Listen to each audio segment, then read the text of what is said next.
Good evening or good afternoon, possibly even good morning, depending where in the world you're joining us from, or if you're watching us on YouTube, it could be any time. Whichever it is, welcome to Lacan in Scotland. Um, we have special event tonight. We have a kind of book launch for this excellent new book, Freud, Freud, Lynch, Behind the Curtain. So we're joined tonight with three speakers. Main speaker tonight is going to be Olga Cox Cameron, who's going to talk to us about Mulholland Drive and dream logic. But before we get to Olga, we have the pleasure of the editors of the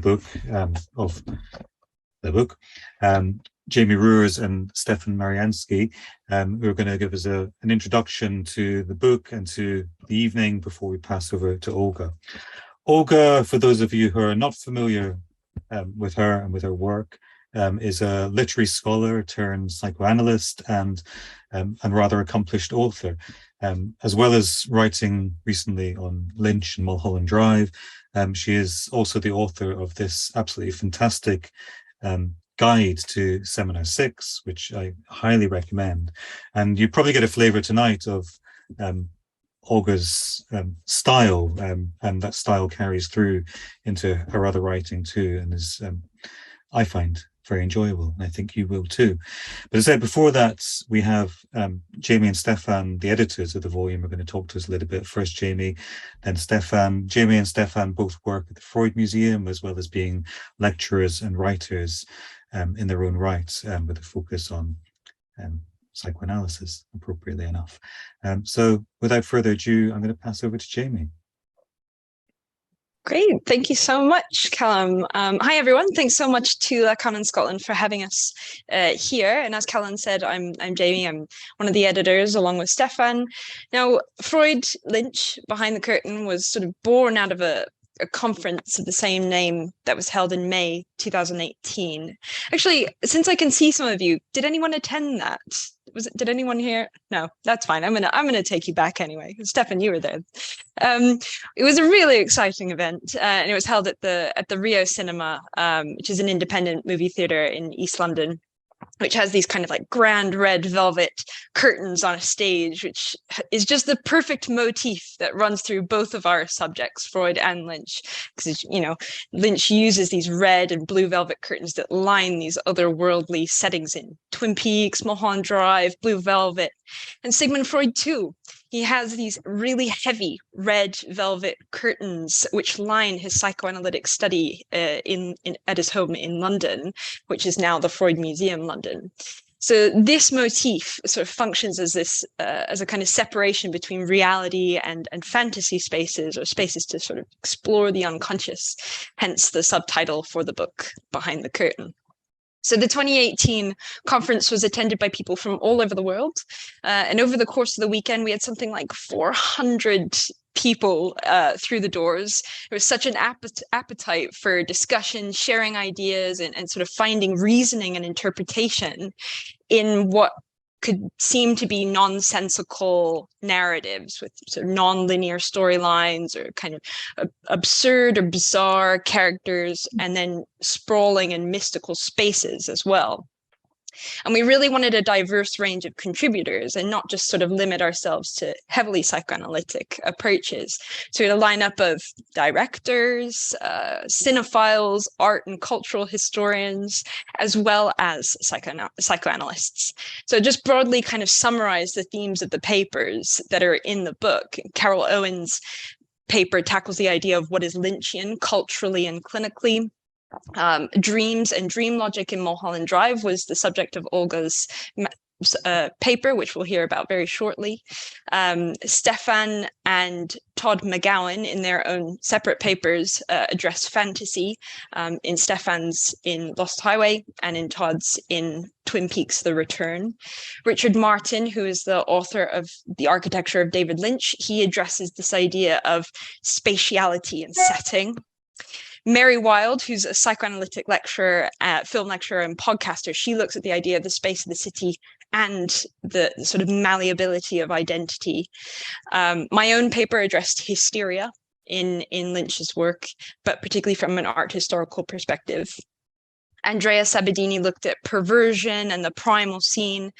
And finally, Lynch's relationship to language was dealt with by Chris Rodley, who, funnily enough, is not a psychoanalyst. He is a director and writer, and he interviewed David Lynch for hundreds of hours for this book here, Lynch on Lynch, which was published in the 1990s. And he discusses this David Lynch's very personal and ambivalent relationship to language.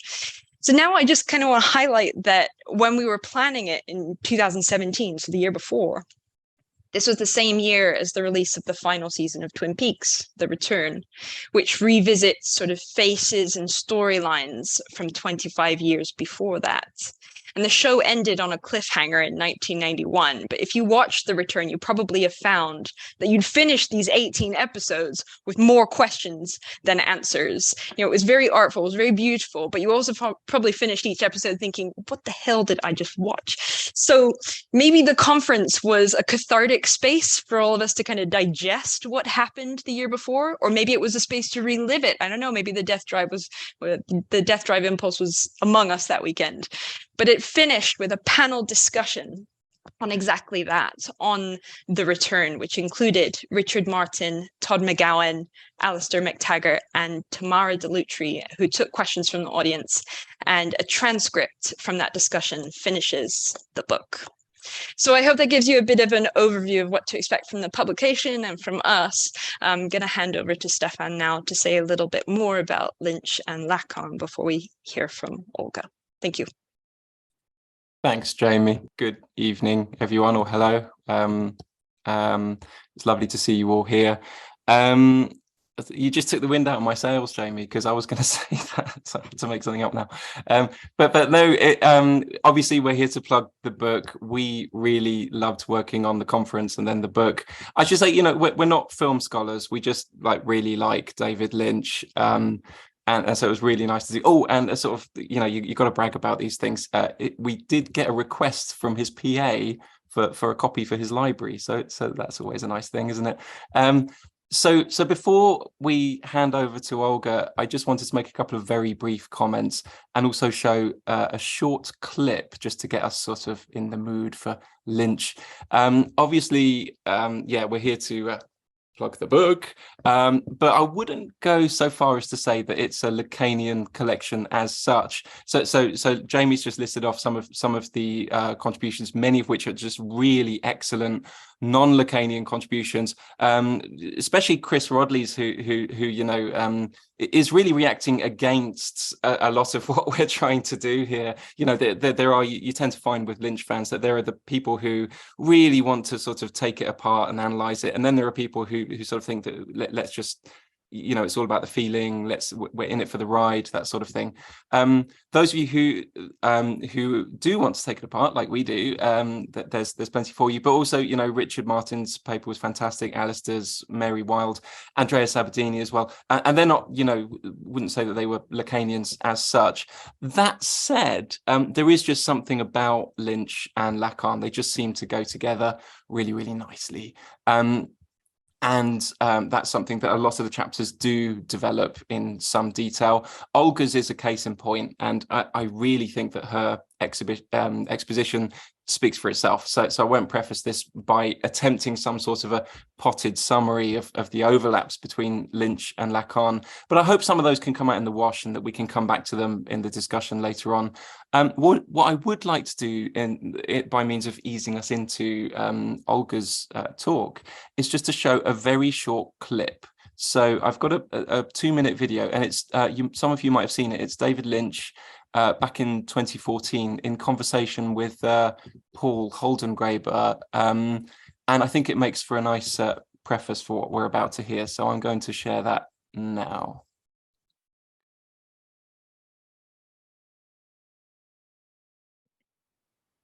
Okay, I think it's a really lovely clip, and just a couple of thoughts.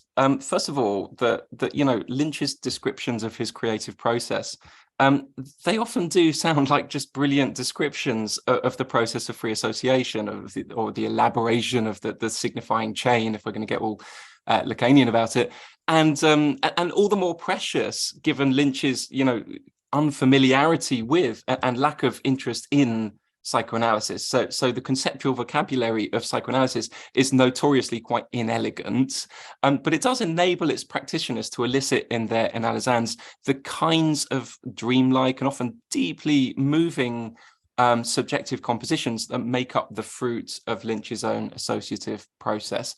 And of course, it's just strikingly analogous to the famous, this other room. We've got the famous other scene in the interpretation of dreams, in which Freud locates the unconscious as a psychical locality distinct from consciousness, and which Lacan makes tremendous use of. So on the one hand, this all sounds very psychoanalytic, but there's also a kind of incongruity, which maybe we can come back to at the end, which is that for Lynch, the picture is complete in the other room. So in Lynch's own understanding, this is all underpinned by a kind of ontology of completeness that he calls the unified field, and which, to be fair, stands in quite stark contrast from our point of departure as Lacanians, where more often than not, we're talking about a barred other, we're talking about a kind of constitutive incompleteness, the facticity of lack, of ontological rupture, and so on. So just to be very blunt, that from a Lacanian perspective, we're looking at what couldn't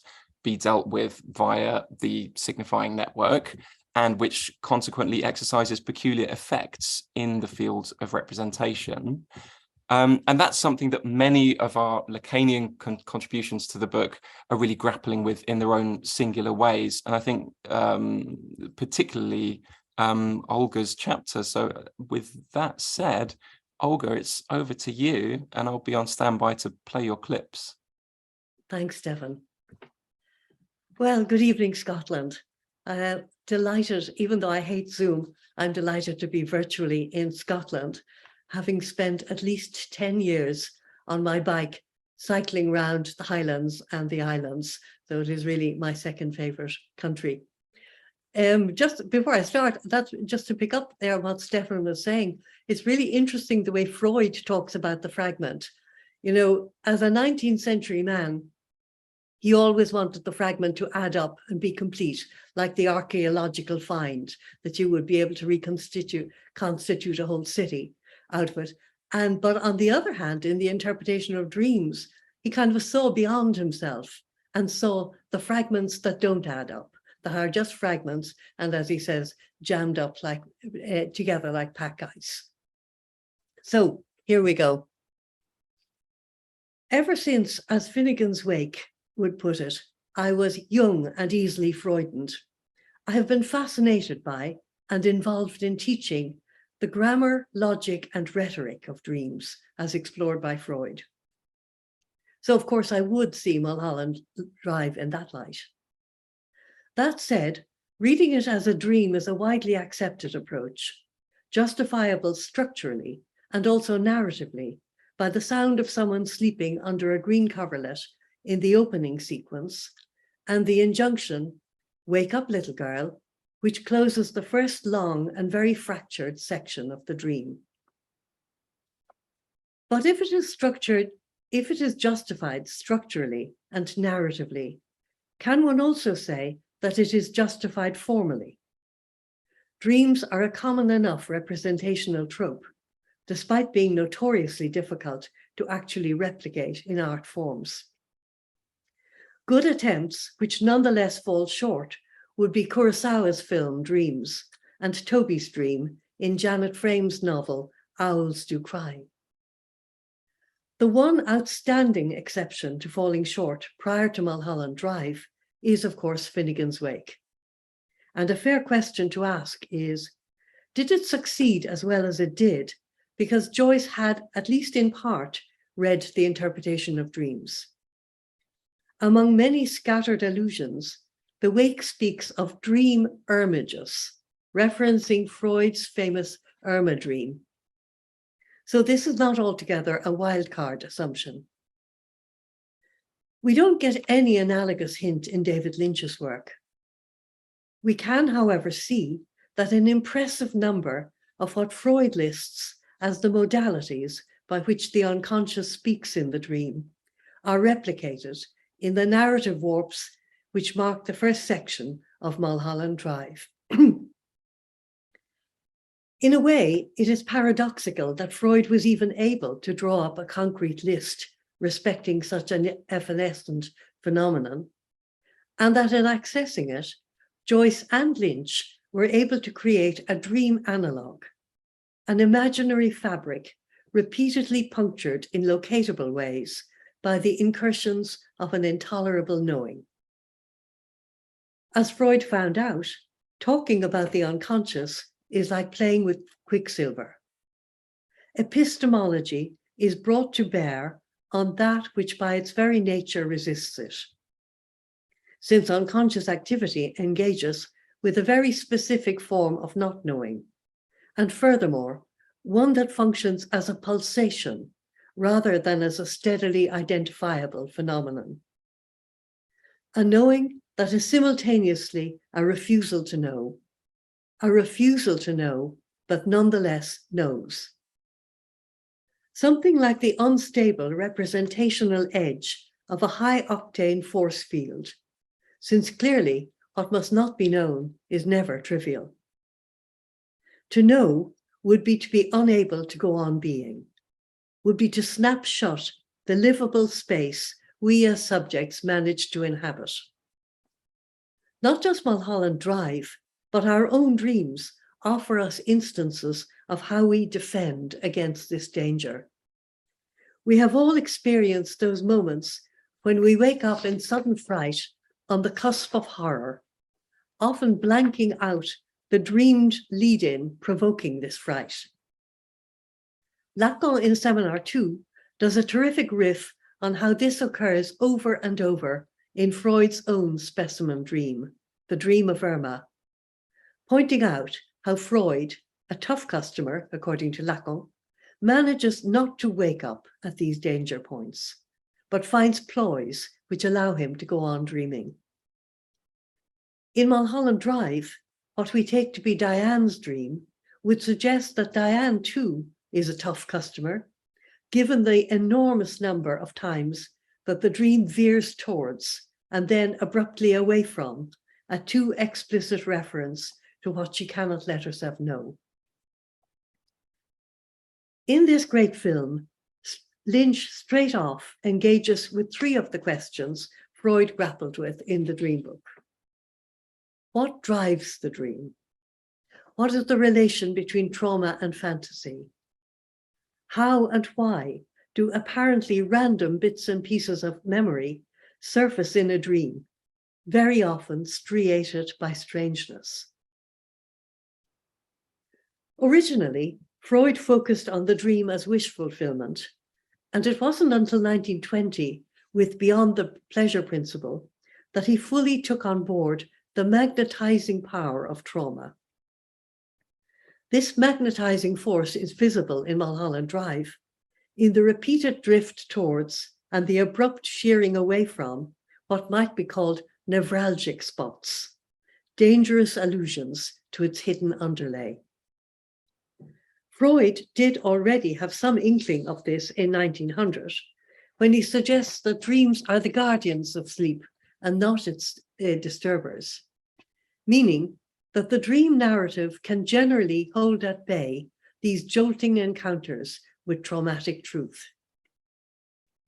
It does this, however, less by way of avoidance than by way of insistence and illusion, so that paradoxically, the whole dream is stained with what must not appear.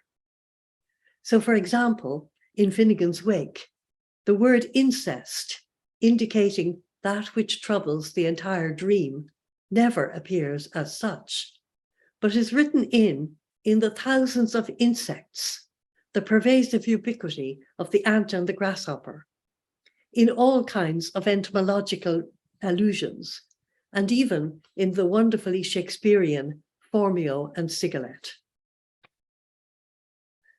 So what are the signature ploys of the dream work listed by Freud and replicated by Lynch in Diane's dream?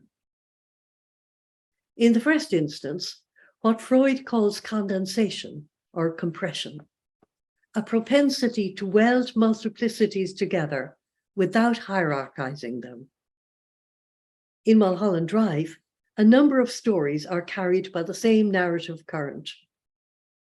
David Lynch describes this film as a love story, but it is also an annihilatory love story, in which it is not unreasonable to ask, who kills who? And also, can one annihilation happen without incurring the other? The opening sequence of the actual dream references two killings. The viewer follows a nocturnal car journey suffused with the red and black, which are Camilla's signature colors. In real life, it was Diane in the car, a Diane hopelessly enthralled to Camilla, and it was precisely her helpless in-loveness that was about to be murdered by Camilla's sadism. So both killings are implicit in this scene. The alarmed, vulnerable one is now Camilla. She speaks the words uttered by Diane, and in the same tone. "What are you doing? We don't stop here," which ushered in the devastating barrage of humiliation undergone at the dinner party, while the presence of the gun references the revenge pact with the hired killer. Diane's vulnerable smile as she walks up the path with Camilla shows what is about to be killed in her, and with what careful cruelty. Alongside these two stories present in the opening sequence, a third silently insists: the murderous love story with Hollywood itself, the Hollywood dream, and all the girls who have died enthralled to it. The other compressing or condensing ploy favored by the dream work to carry several currents at once is the use of what Freud calls switch words. No prizes for seeing the leitmotif of the film, the phrase, "this is the girl," as such a switch word. This is the girl Diane once killed, the girl she is totally in love with, the girl who stars where Diane doesn't, the girl Camilla betrays her with in a lingering kiss staged for her benefit. The phrase, uttered in actuality by Diane to the hired killer, is one of the nevralgic points in the dream, veering very close to its unbearable core. So compression alone will not be enough to permit it to appear. 4 of the other ploys listed by Freud will be pressed into service. These are displacement distortion, the dream within the dream, reversal, and absurdity. I would like briefly to show how and where these ploys appear elsewhere in the dream before returning to this potent switch word, "this is the girl." One of the challenges when approaching the modus operandi of the dream work is that all of these ploys encroach on and invade each other. Reading Freud, one can see that he himself found it difficult to make his way through this insistent intrication. Intricated, but also distinguishable, these ploys are visible in Mulholland Drive. So let's look at displacement. What Freud calls displacement is a shifting of psychic intensities. The bits and pieces of memory that make it into the dream are its nevralgic points, not in themselves, but as carriers, signifiers of an acute impact on the dreamer, which, because now disguised, can be revisited in a bearable manner. Actually, in Freud's view, the overall ostensible story of the dream simply reflects our tendency to narrativize, concealing the fact that the whole dream is a heap of isolated fragments, which in Freud's words are jammed up together like pack ice, as I was saying earlier, and jammed up together like pack ice to create a tellable tale. In the analytic room, faced with a real dream, the analyst will recognize this and will see each fragment as carrying its own associative network. Lynch brilliantly shows that the random memories that make it into the dream are never random, but precisely because of their neutral status in the moment of occurrence, are invested by the dreamer with the subjective intensity of that moment. I'm going to show how in the second part of the film, the dinner party sequence contains several of the real-life intensities displaced in the dream. These displacements result from the successive humiliations to which Diane was subjected, registered here in her pain-spangled eyes. Her marginal noticing at each of these moments of the coffee cup, the glance of the man opposite, and the cowboy passing in the background will all make their way into the text of the dream. But as we can see in each instance, when they surface in the dream, displacement will not be enough and will have to be reinforced with absurdity for this level of pain to gain entry to the dream. And Stefan will show us clip 1 now, please.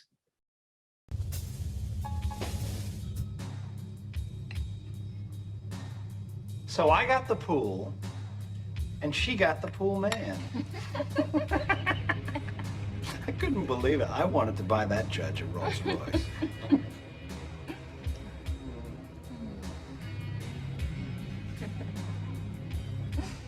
Sometimes good things happen.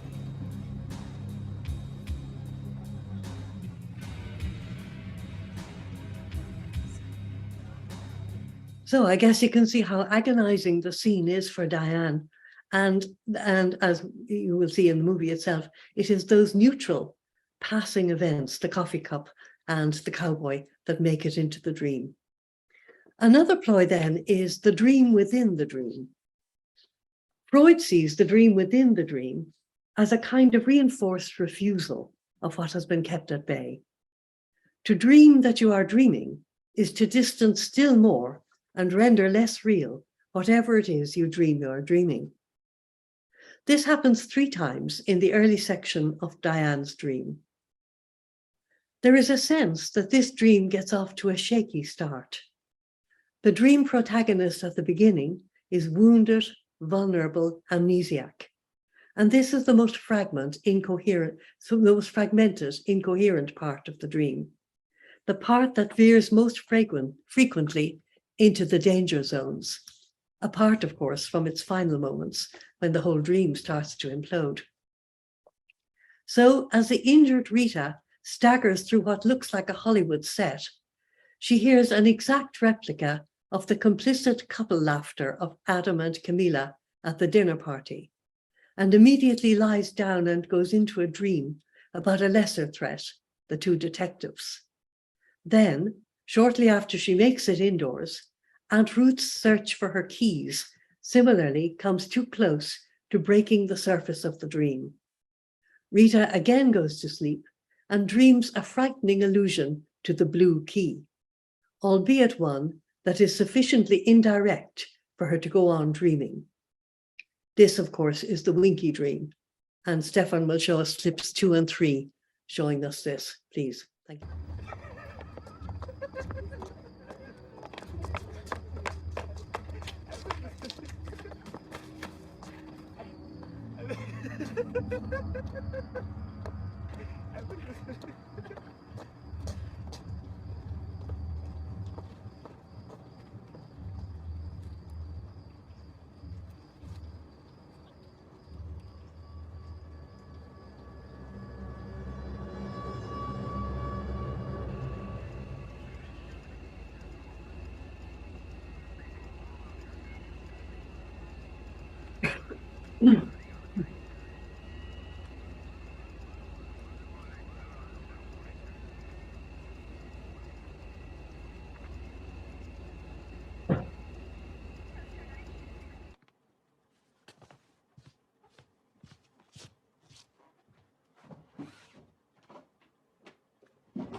The Winky dream is told as a dream within a dream within a dream, and also weighted by displacement, since the massive turbulence and anxiety of the moment is all carried by the image of this random guy who just happened to be standing in Winky's while Diane was engaging the assassin.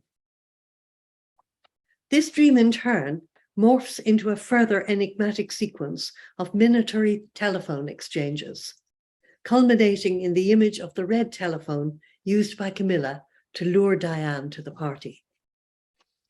Each time a specific trigger in the dream, a too threatening illusion, tends to break through. Each time a specific trigger happens, it breaks the narrative surface and necessitates an extraneous fragment.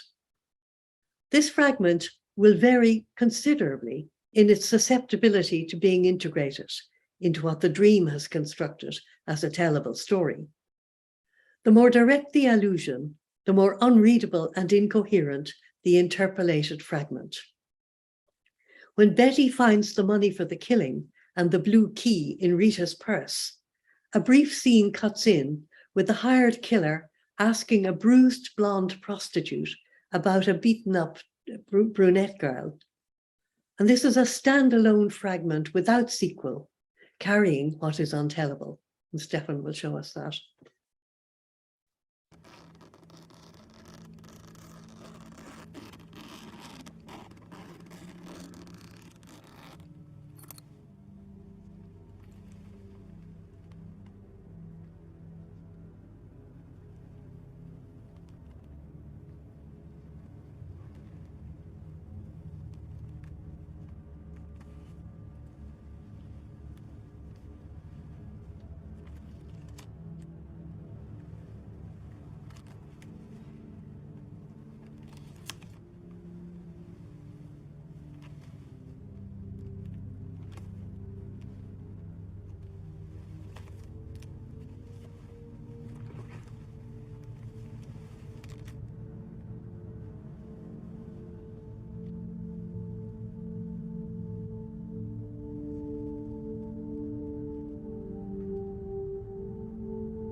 You don't want anything?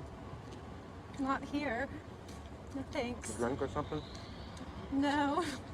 Thanks, though. I'll take a cigarette if you have one. Yeah, just reach inside my shirt pocket there.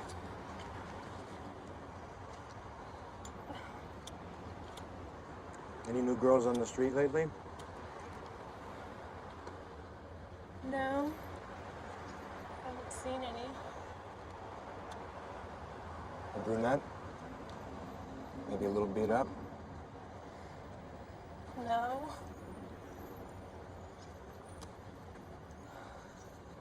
You keep your eyes open for me, won't you, baby? Sure. The third time the dream within the dream happens in Mulholland Drive, the trigger is the Hollywood dream itself.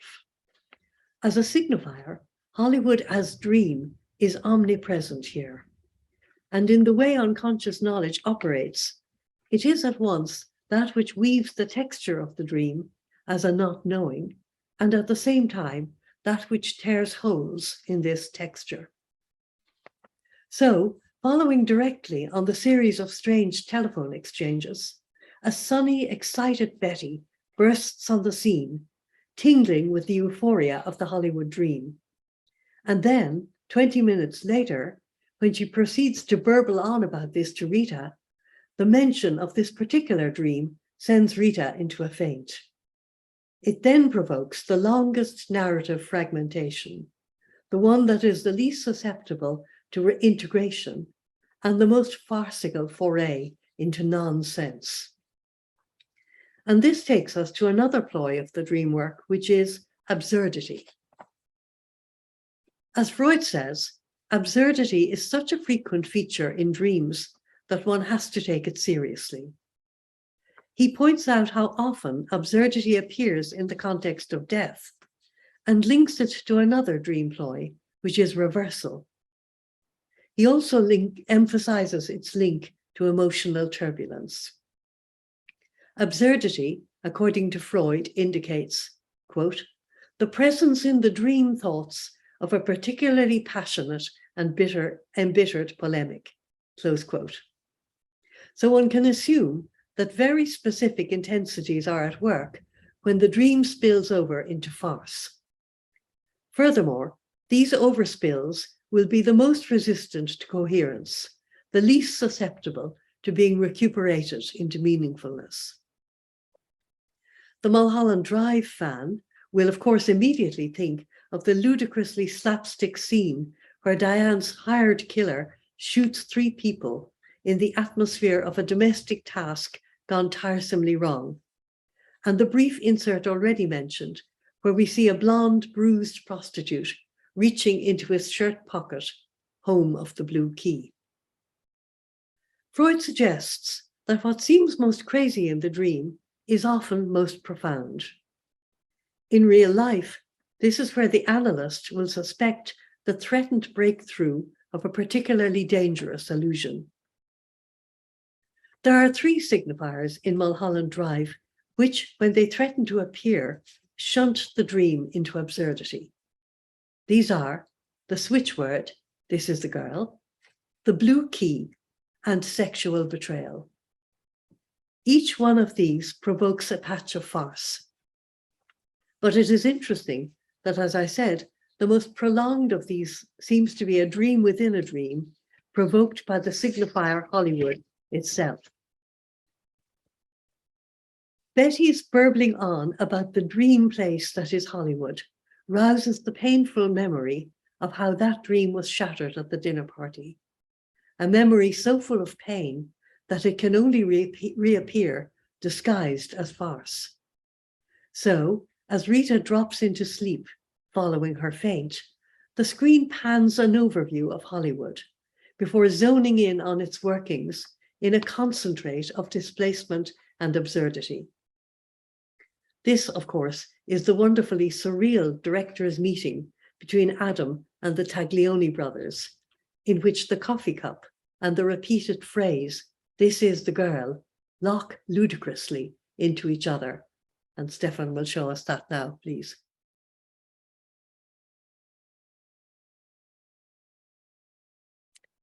I love that scene, I have to say. But even that deviation into absurdity is not quite enough. What's going on is too close to the bone. So the attempted deviation, the avoidant fragment, is itself repeatedly pulled into the orbit of traumatic truth. So the question put in the enigmatic Mr. Roke, "Do you mean shut everything down?"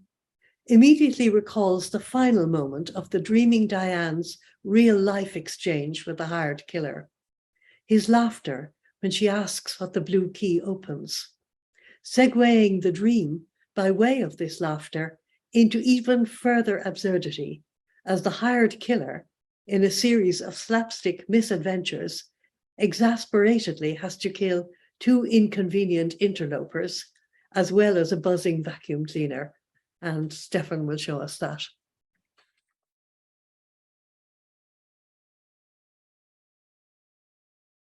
Oh man. The third major trigger is sexual betrayal.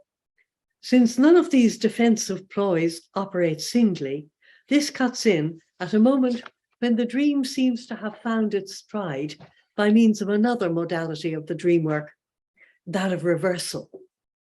Where in real life, Diane had been at Camilla's mercy, in the dream, Betty takes the initiative and becomes a girl detective, and the dream steadies up and becomes a lot less incoherent from then on.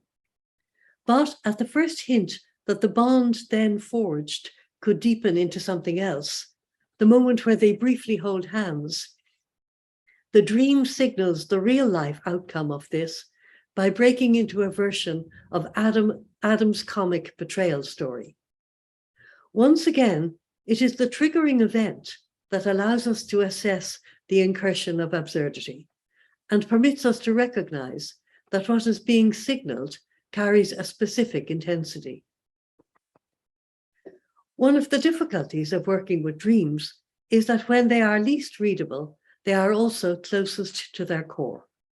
The core that, if known, would make it impossible for the dreamer to go on being, to continue to inhabit the fantasy structure that supports their existence. And yet, as we see in Mulholland Drive, this impossible knowledge exercises a magnetic pull on all the tactics of avoidance that the dream has as its command, up until the point when the dreamer is unable to go on dreaming. As the blue key is about to be inserted in the blue box, Betty vanishes from the dream. Then the entire dream is plunged into the unplumbable and vorticial darkness of the opened box. The film ends with the much more catastrophic real-life version of the subject unable to maintain her position as subject when the veil of unknowing is fatally torn open.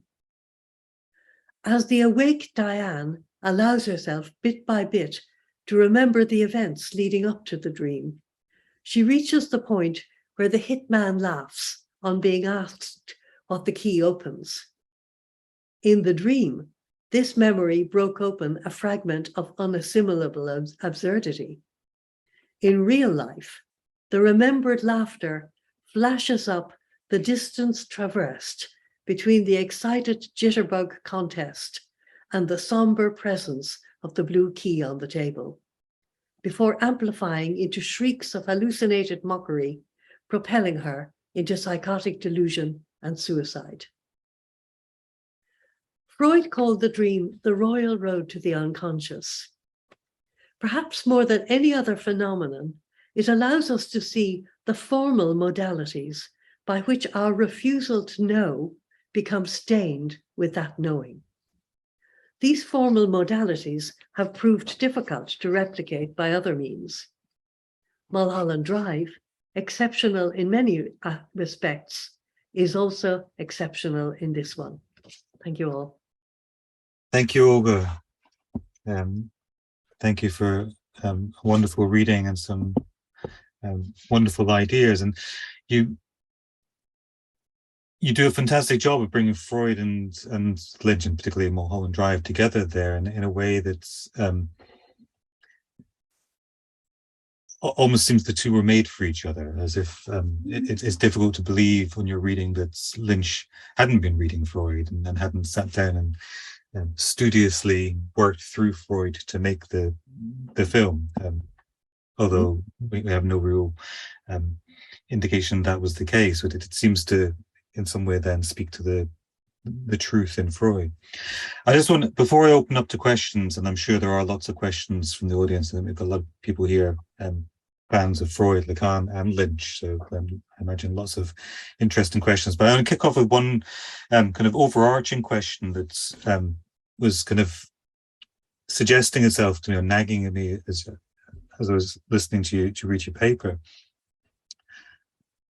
Who is the dreamer in Mulholland Drive, or who is the dreamer when we watch Mulholland Drive? That's the question I'm kind of left wondering here. There's a sense, you talk with the dream within the dream, but there's a sense in which the film itself is a dream within a dream, and we have Diane as the dreamer, then we have Lynch dreaming, Diane dreaming, and then we have ourselves as the spectators, in a sense, through our inclination to interpret the film. We are also the dreamers dreaming Lynch, dreaming Diane, dreaming the dream within the film. Does that, the levels of dreamers, I'm not saying who's the dreamer in the sense we have to pinpoint one of those, but the fact that there are different levels of interpretation, ultimately stopping with the viewer themselves, does that complicate this application of Freud to Lynch? I'm not sure that it complicates it. You know, I mean, for me, I had been teaching the interpretation of dreams for 20 years. And I thought to myself, I have to find a new way in. And I, gave a bit of thought to Finnegan's Wake, and I used to use bits of Finnegan's Wake, but essentially nobody was ever going to read Finnegan's Wake. And then I came upon Mulholland Drive and suddenly realized I could teach Irma and Mulholland Drive kind of side by side, just literally, if you like, the formal modalities. But then, as you say, like what touches off in the viewer in terms of your own fantasy, is in a way not countable and yet counts in. It's how the viewer and the viewers en masse receive the dream. Yeah.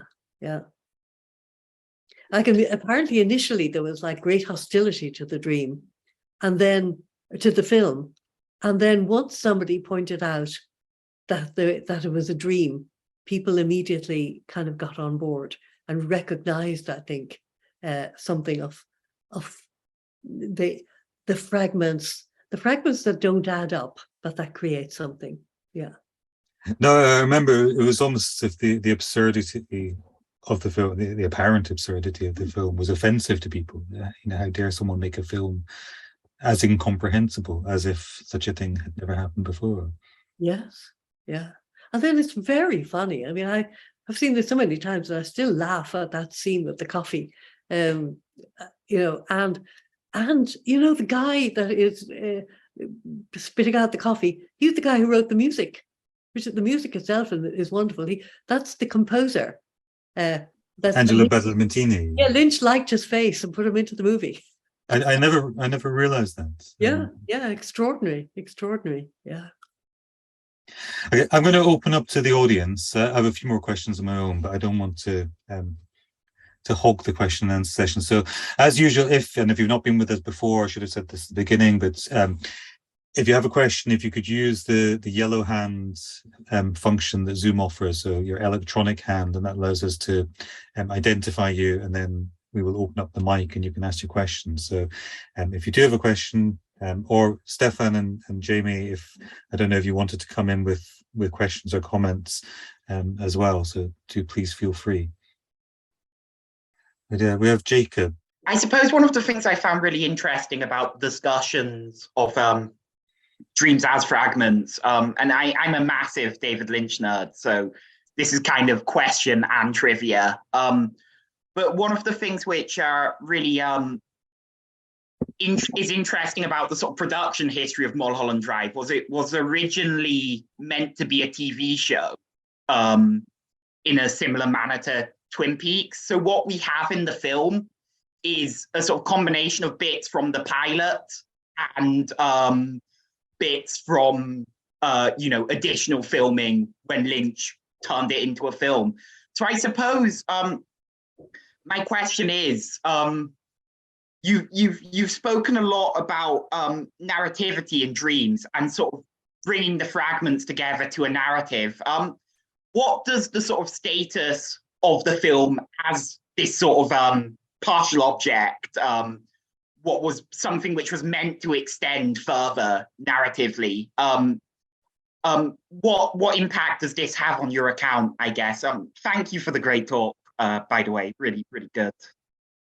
Thank you very much. Could you just formulate that question? I missed if something about the partial object.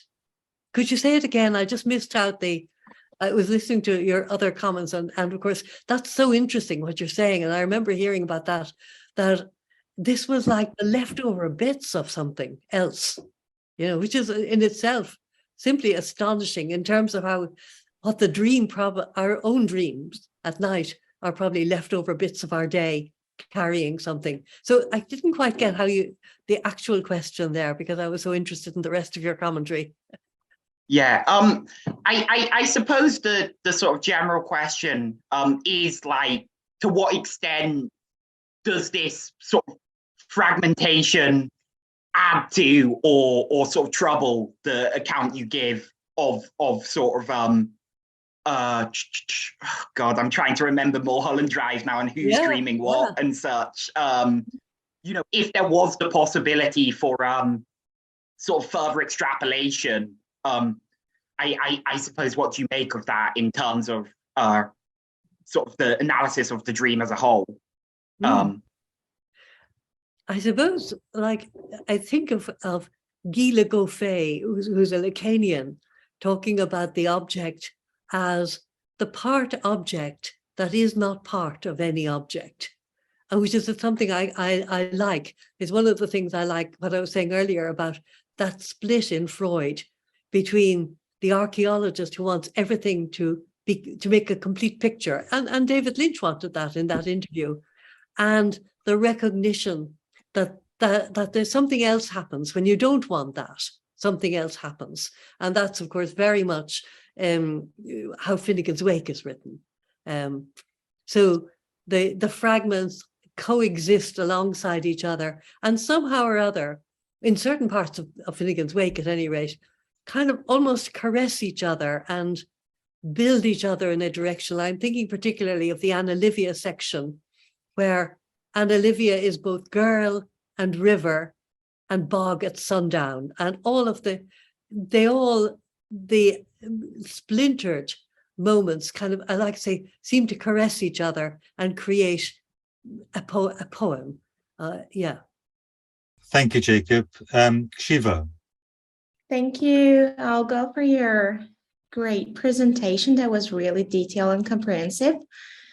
I wanted to say the film can be divided into two parts. Like part A for me lasts for 2 hours, part B for the remaining 20 minutes. Yeah. Either part or both is arguably any of the following, like 1, an ordinary dream, 2, a lucid dream in which the dreamer knows he or she is dreaming, 3, waking hallucination or daydream, and 4, a sexual fantasy, or 5, an out-of-body experience. I really like to know what's your professional opinion in this regard. About the film? Yeah, like this division in the movie, like it's a hallucination, fantasy, daydream, and sometimes like determination of these like parts of the movie can be really hard, and you like need to put it backward to see what's happened or what is it.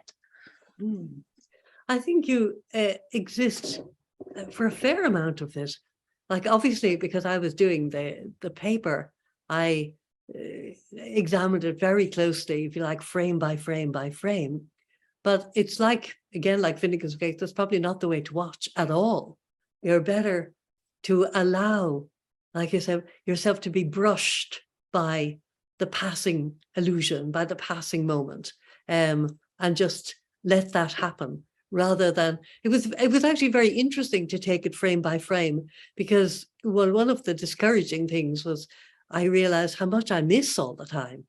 So when you watch it frame by frame, but against that, I do think submitting to the art form, as one forcibly has to submit to one's dreams, and things that are more or less in the frame, but nonetheless affect how you view. I think that's the hallucination.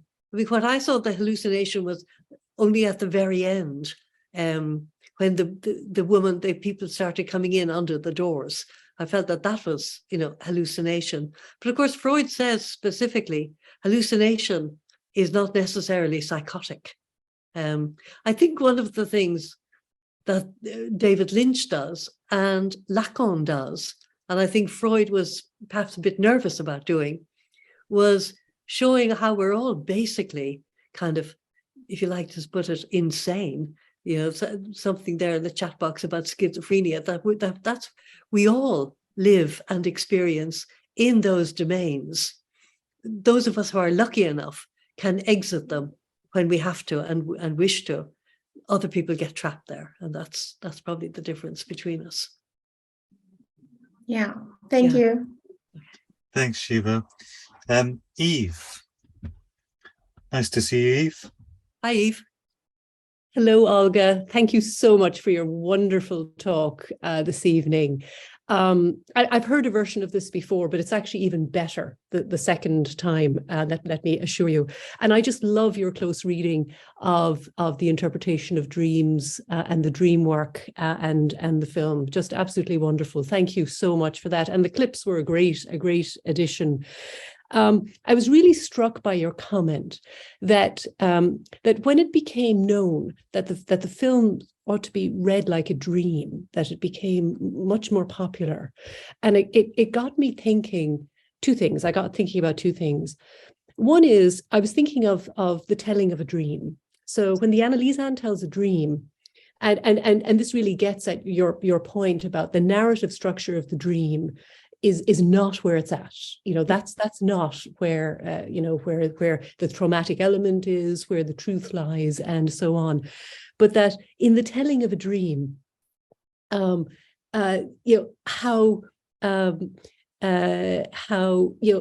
unsatisfactory the telling of the dream is, that it absolutely falls flat, the telling of a dream. And there's a real, and it doesn't take long at all in a work with someone for the analyses and for to take ourselves as the exemplar here, that whatever is to be said about the dream, it's not in the telling of the dream, it's in what happens after the telling of the dream. The telling of the dream is just the beginning. And it's really interesting how that's precisely the way to read this film, that there is some kind of a frame that's going on here, but that's not what it's about at all. So it's a very, very good example of how both the viewer in the case of the film, but the analyse and the teller of the dream is only too aware that the dream narrative itself is simply a vehicle for what's really going on. So thank you so much for pointing that out so well, and for taking us through those wonderful examples of, I have noted them here, how and why do random bits appear in the dream, and the link, most importantly, the link between dream and trauma. But you mentioned Finnegan's Wake as well, and I just wondered whether you had anything to say about, when I think of Joyce and I think of the dream world, I think of the Circe episode from Ulysses, I suppose, okay, as paradigmatic of Joyce and dream work. And I just wondered if you had anything at all to say about that, and perhaps you don't. I've only come to, even I, of course, it's funny talking to you online, since we're about 10 minutes away from each other in reality. Yeah, I've only come to the Circe episode relatively recently, after all the times I read Ulysses. Somehow or other, I used to like the Circe, but of course, yeah, it is a dream. The dreamscape, yeah. Yeah, it is a dreamscape, yeah. Well, just to say, what you're saying about the telling of the dream, yes, if people get a chance to see, I don't know if it's in print, but that novel by Janet Frame, Owls Do Cry, there's the most astounding dream in it. Toby dreams. And he tells his dream in the morning. I dreamed about a boiled egg. I'll talk about a non-telling. And the dream opens out into the death by burning of one of his sisters. Like, it's a huge dream. But that one sentence snaps it shut. And then, then some kind of chance opens it out again. So that's absolutely true. The telling tells you nothing. Yeah, nothing, and then the work that has to be done thereafter, as I think you mapped out so well. Thank you so much. Thank you. Thank you, Eve. Edward. Thanks very much, Olga, for what was really a fantastic talk, so insightful and enjoyable.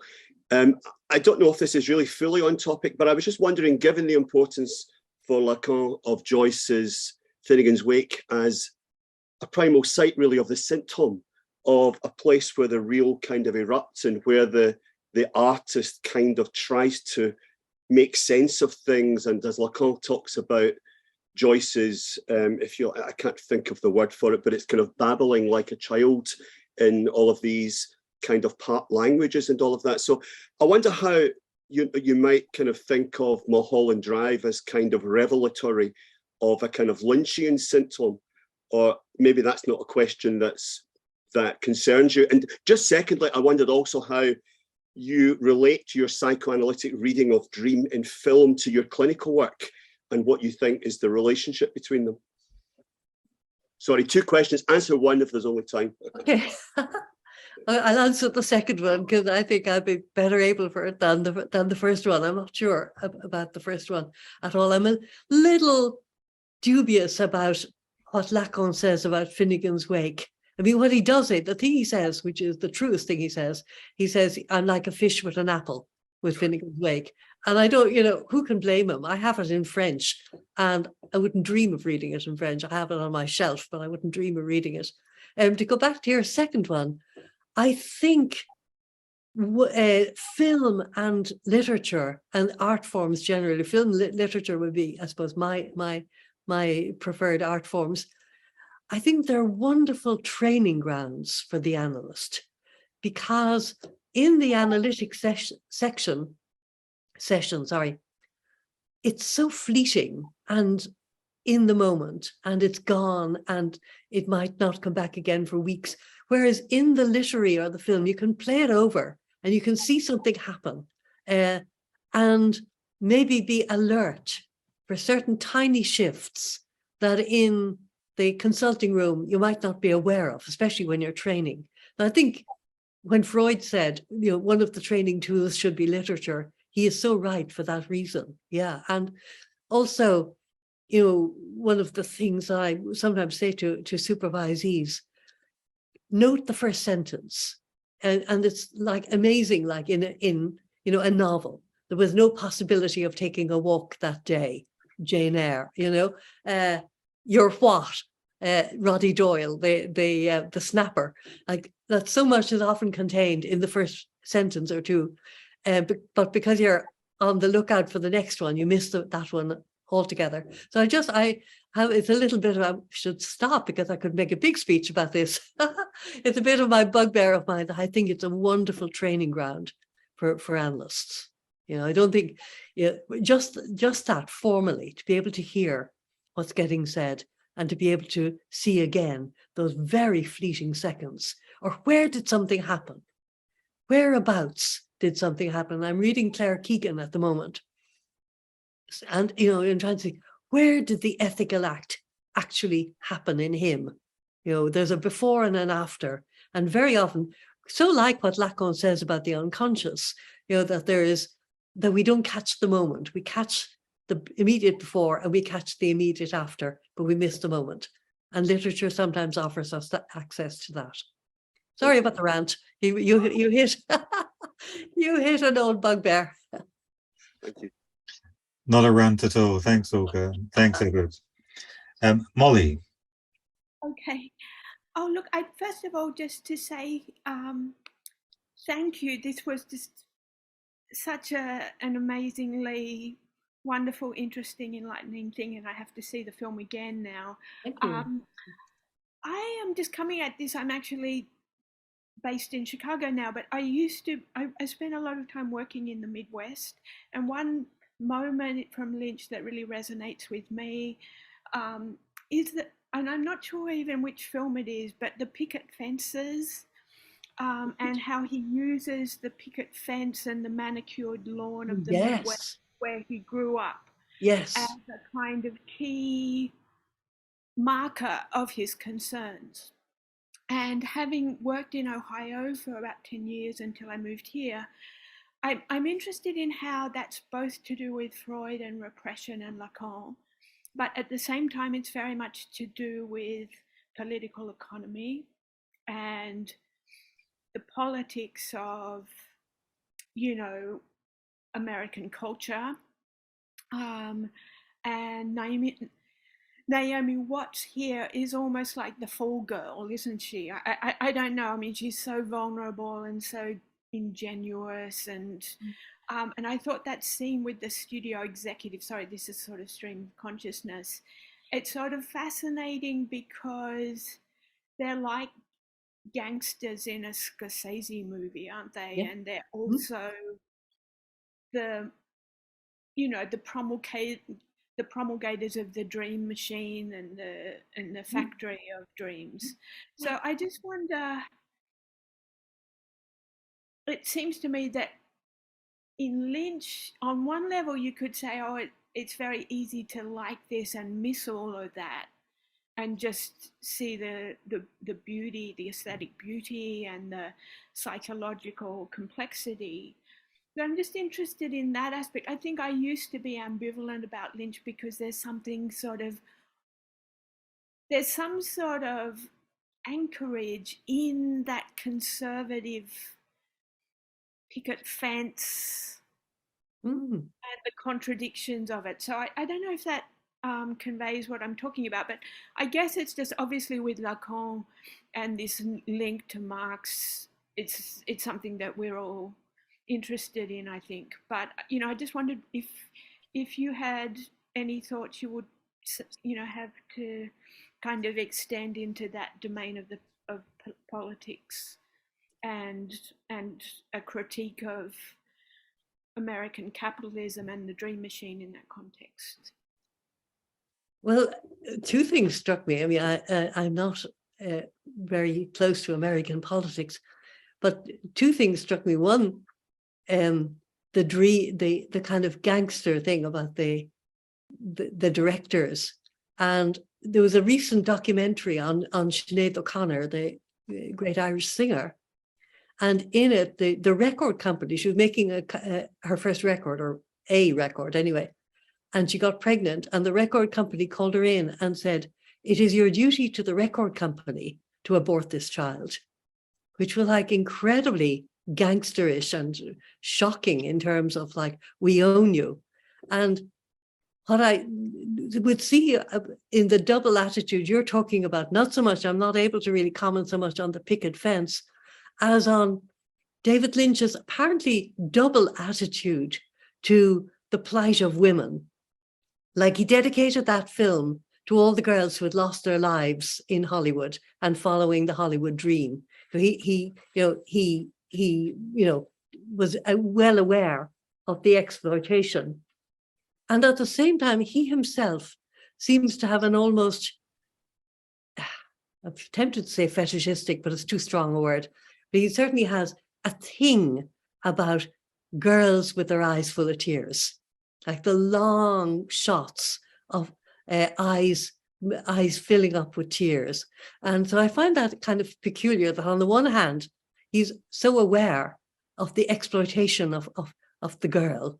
And on the other hand, it looks like he's kind of sliding a little bit in that direction sometimes. But that's probably true for us all, that all the things that we are up in arms about, we are probably behind our own backs somewhat doing them as well, alas. Could I add to that? Yes. As well, I just think, with the sort of fixation on the girl, Lynch is, so Barbara Creed writes about this, Lynch is sort of throughout his entire oeuvre, he's very much interested in the female performer. And I think when you deal with the female performer, there's always two sides, because you always have the side that is the girl and the side that is the performer. And I think that's another kind of parallel, I guess, to the picket fence that you're describing, because in the picket fence scene, you have these manicured lawns and you have the perfectly painted picket fences. But then the next shot is an ear in the grass and getting down into the grass and the dirty sort of underbelly.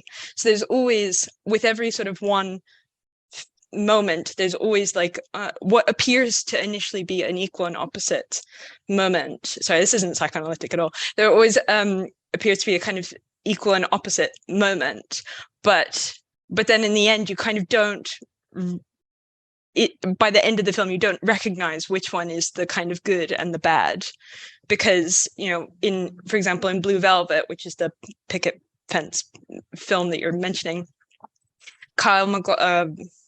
Jeffrey Beaumont in the film, he's running away from this. This is a space that he doesn't want to be in, and he wants to be in the underbelly, and is drawn to what's happening in the underworld, in the sort of seedier side of town. So that's, is it the nice place, or is the underbelly the nice place? actually, I said it wasn't psychoanalytic, but it absolutely is. Of course, it's the unconscious space. Absolutely, yes. Yeah, for sure. But then I think Mulholland Drive, it really confuses that because it takes so long to kind of to weave together all of these narratives and figure out as well, what am I watching? What is the underbelly? Because the underbelly is actually much nicer than, I don't know. Mm. Thank you. My professor, when I university, when I was first encountered Lacan, used to use that opening scene as the explanation of the symbolic and the reals. You start off with the symbolic, and then you descend into the real, which was an explanation. It took me years to. Well, I'm not sure I've ever really figured out whether the explanation works or not. I think it actually confused me for years in terms of my understanding of what Lacan was meaning by the real. But that's kind of an aside. And I'm hogging the microphone as well. Thomas. Yes, thank you, Calum. Thank you, Olga, for just a delightful presentation on dreams and on the movie. And I'm happy to put a face to Jamie. I know her voice from the podcast, so that's also very, very pleasant. I'm speaking from Toronto, and in the movie, of course, Deep River is the place that Betsy comes from, so something Canadian in the film. My question is, I was reminded of Fight Club, a movie where the film is about two protagonists that turn out to be the same psyche, if you will. So my question is whether we could view, Diane and Camilla as two parts of one mind, that the narrative of the film could be read as a difficulty with someone facing their split subjectivity. All the orality of the movie, the spitting onto the napkin, for me, the navel of the dream was the erotic scene, which is so oral and so much the breasts and quite entrancing and yet disturbing. So anyway, that's the idea. A difficulty facing, well, I suppose we all have that, facing our split subjectivity, but it seemed to me that the movie at the end, the last 20 minutes that somebody spoke about, that the reality of things to me seemed to be something to do with addiction, her teeth and the state of her body and her hair. And I wondered if there was that kind of retreat into, addiction and flight from reality. Yeah, I've heard that said about the last 10, 15 minutes about her appearance there, that she was waking up not from sleep, but from a drug event. But I don't really see it in the rest of the movie, however. I do see it there, but not enough to be able to say very much about it, I think. But certainly, that she's very bedraggled altogether in that low when she wakes up. Yeah, so I can't take that very far, I'm afraid. Yeah, just the one thing, the other thing that I meant to include in this formulation is, that when you see the two blonde, when she gets the blonde wig on in the dream, when you have the two of them together, it's another indication to me of some possible, similarity or union. Anyway, thank you. Yeah, that was interesting when they were taking the taxi together, because were they both wearing red, I think, as well. So they both had Betty's hair and Camilla's color. That certainly was there in that scene. Yeah. That idea of the kind of representation of the split subjects, I think, also ties the film together with the film that came before it, Lost Highway, which both films seem to concern this of central split subjects, but Lost Highway very much focusing on the male, and Mulholland Drive very much focusing on the female. And I wonder if that's something that occurred to you in your reading of the film, that it's a very female film, a very female focused film, albeit through the mind of Lynch. Yeah, that did strike me. And when the credits come up, extraordinarily, the first credit is the man. It's the guy who plays Adam Kessler. And I always have a little pang of annoyance when I see this, because I think, it is the film, it is the two women who are the stars of that film. And I'm thinking, is this just Hollywood baloney, putting the man first? Yeah. Yeah, no, good point. Fergus. Yeah, my question kind of goes back, by the way, thank you so much for the speech, it was amazing. And I also need to watch the film again now. My question goes back to before Olga's talk, actually, but I'm going to bring it kind of back. It's just when we saw the clip of Lynch talking about, I think, correct me if I'm wrong, I think, was it he said, like, in the other room, they've got the full jigsaw. Was it jigsaw, he said? It's complete. I don't know if he said jigsaw, but he said it's completed. It's complete. Yeah. Yeah. For some reason in my head, I thought it was jigsaw, but the way I read it was he kind of said.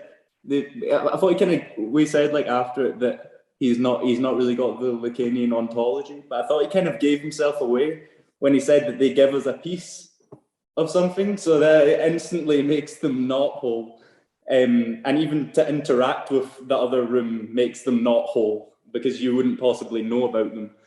And I'm not very well versed on the kind of Lacanian or Freudian theory of dreams. I wondered, like, kind of relating to that idea of another space of seeming wholeness and getting a piece of it. I wondered how if you could kind of formulate what a dream is in terms of that, like. Because I kind of thought the whole way throughout the talk after hearing that, I was just thinking about everything in terms of jigsaws and receiving jigsaw pieces, because it just helped me to kind of think about it. I wonder if you could somehow formulate the dream in terms of a jigsaw in another room and our receiving of a jigsaw piece. I just wondered that. Yeah, I mean, if there is a jigsaw in the other room, what we can be sure of is that we're never going to access it or access it all. Yeah, and Freud says that, because Freud would have liked complete explanations. Remember, the butcher's wife, he harasses her into, filling in every piece of that jigsaw. What was the caviar? Who's the friend? He's not taking no for an answer till he gets the whole thing. But further on in the interpretation of dreams, he says no dream can ever be interpreted properly, fully. So he would seem to have, as he wrote, it's a very interesting book, The Interpretation of Dreams. Like, at one level, you'd say crying out for a good editor, because it's like it repeats itself. And when I was teaching it, you would think, like, sometimes I would only have 10 weeks to teach it. And I would think, will I leave out bits? You could leave out nothing, because even the most random aside had actually, we'll say, for example, the first mention of the Oedipus complex or something. So it's an extraordinary web, like the dream itself, with the motifs interweaving among themselves in such a way that you couldn't separate it out. So, but by having explicated the butcher's wife at the beginning, he went on to say you can't fully interpret a dream. So it was very much, you're getting Freud thinking on his feet, so to speak. Do you think you could say, Olga, that in a sense, if there is a puzzle in the other room, then it's got a piece missing? Yeah. Yeah. So there's this. I mean, it made me think about this idea, obviously in Lacanese, the idea of the lack in the other, but also this question which comes time and time again in Lynch's work about who is the dreamer, and it's as if we can sort of conjugate the lack of a sort of finality to this sort of puzzle piece in the other room. It's as if we can read that alongside sort of the sort of Lacan of the 50s, talking about subjectivity taking the form of a question. Mm. Yeah, so it's in a sense that it's not so much. Yeah, where am I going with this? It's not so much that the who is the dreamer is a question that needs to be sort of answered to sort of sew up the dream, but it's more that it takes up a particular structural place. Okay. I'm not sure I can take that anywhere beyond agreeing with you. Yeah. Maybe also just coming back to Freud and the Dream Book, and also going back to the question about what if Mulholland Drive had become the series that Lynch envisioned it to be. And isn't it so interesting that and I sort of found it so interesting what you were saying about how it's also fleeting in analytic sessions, and we don't have the luxury to sort of press pause and really sort of pick everything apart. But then Freud goes on to the next dream and the next dream, and you see that this logic that you see of sort of approaching and veering away from this traumatic sort of navel is something that happens time and again, and it's as if it sort of continues in Lynch's work and also in our own responses to the film. Yeah, absolutely. Yeah. Do you remember that, Stefan, that each film it continues? So Lynch's work as a whole is the navel is escaping through each successive film. Yeah, well, that's a very interesting idea. Yeah, absolutely. Yeah, we'll have to have another conference. Yes, absolutely. Yeah. It's 9:40 here in Scotland, which is kind of usually about the time we kind of try and draw things to a close. Jamie, I wondered if you wanted to make any final comments or questions. I don't, but thank you so much, Calum, Amanda, and everyone at Lacan in Scotland for having us. It's been a real big pleasure, and thank you so much, Olga, for delivering your paper once again. It's I mean, it's never not interesting. It's every time I hear it, it's always illuminating. So thank you so much for offering to deliver that once more. Thank you. I don't think I offered, actually. But allowing us to ask you. Thank you for not refusing. Also, because it was Scotland, my second home, I thought, I have to pull myself together and say yes and get over my Zoom phobia. So thank you for the invitation. Thank you very much for coming along, Olga. It's been absolutely fantastic, and you're welcome back on Lacan Scotland anytime. And Stefan and Jamie, thank you very much for helping us put together the session, but also for bookending the session and giving us some of the context there and being part of the discussion. It's been really fantastic. And thank you for the book as well. Just give you a kind of a final plug. If you've enjoyed tonight's session, we're going to all hold up our copies. We can pass it from screen to screen, can't we? And thank you very much, and thank you to the audience for the questions, for being here, and for listening. And do pick up a copy of the book. Olga's paper is fantastic, but it's full of other fantastic papers too. So it's really worth picking up a copy. That's our last Lacan in Scotland for 2022. But we will be back in January, and we have Mira Lee, who is the editor of another great book. We have lots of great books. This is an edited collection called Lacan's Cruelty, and Mira will be speaking specifically on feminine perversion in January. So please do join us then. Thank you all for joining us tonight. Take care and see you next year. Thanks, Calum.